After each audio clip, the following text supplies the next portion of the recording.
Hello friends, my name is Tarun Saini. तो अपनी आज एलिगेशन टॉपिक की सेकंड क्लास होगी और सेकंड क्लास के अंदर इसका सेकंड पैटर्न मैं आपको बोर्ड के ऊपर कराऊंगा। तो हाल ही में असिस्टेंट लोगो पायलट टेक्नीशियन रेलवे एग्जाम के लिए बहुत इंपॉर्टेंट है ये क्वेश्चन, और ये एसएससी सीजीएल टायर सेकंड 2019 के एग्जाम में आया हुआ क्वेश्चन है ये। तो देखिए हर वनडे एग्जाम के लिए बहुत इंपॉर्टेंट है। तो देखिए आज इसका एलिगेशन टॉपिक का सेकंड पैटर्न क्या है। देखिए, एक विक्रेता दो घड़ियों 8% और 15% की छूट पर बेचता है।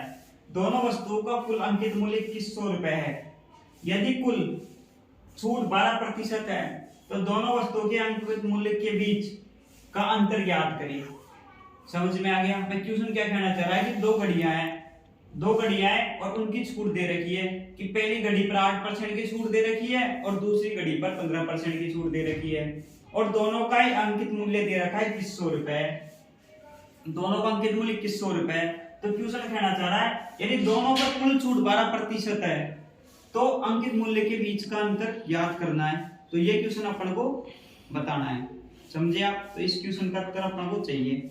तो देखिए कैसे करेंगे क्वेश्चन को भैया। करने के लिए एलिगेशन के पैटर्न पे होगा। ये क्या होता है कि देखिए, जब भी अपन को डिस्काउंट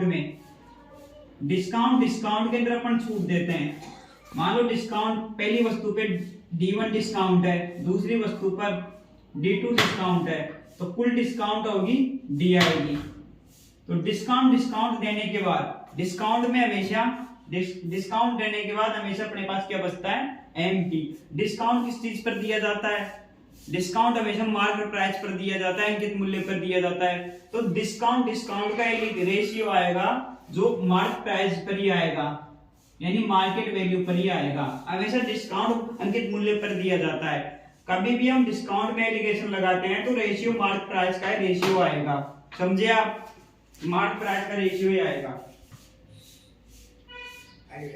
समझे आप? D1 इंटू D2 हमेशा मार्केट प्राइस का रेशियो आएगा, समझे आप? तो इसी तरह देखिए करना क्या है कि घड़ी 1 तो क्लॉक 1 और क्लॉक 2, तो इनके डिस्काउंट का रेशियो, क्लॉक 1 का रेशियो दे रखा है 8% का दे रखा है, और दूसरी पर छूट 15% की छूट दे रखी है। पहली घड़ी पर 8% की छूट दे रखी है और दूसरी घड़ी पर 15% की छूट दे रखी है, और दोनों पर कुल डिस्काउंट दे रखा है 12% का।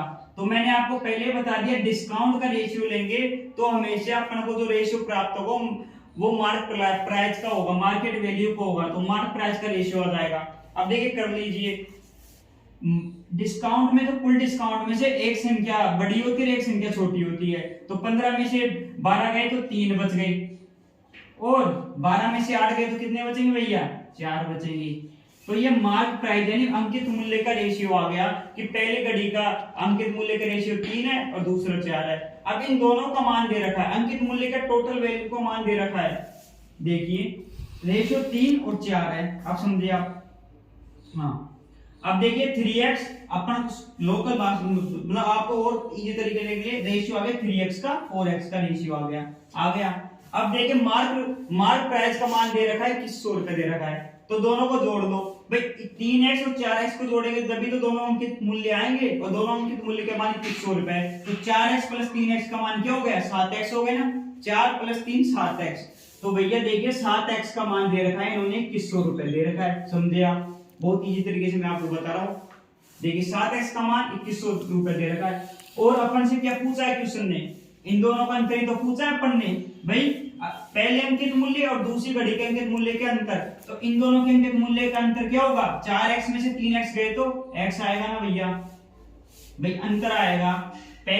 दूसरी घड़ी के अंकित मूल्य और पहली घड़ी के अंकित मूल्य का अंतर क्या आएगा भाई? 4x माइनस 3x, यानी x का मान अपन को पूछा है, x का मान अपन को निकालना है। अपन को 3x प्लस 4x का मान 7x का मान ट्यूशन में दे रखा है 2100 रुपए, और अपन को सिंगल x का मान निकालना है।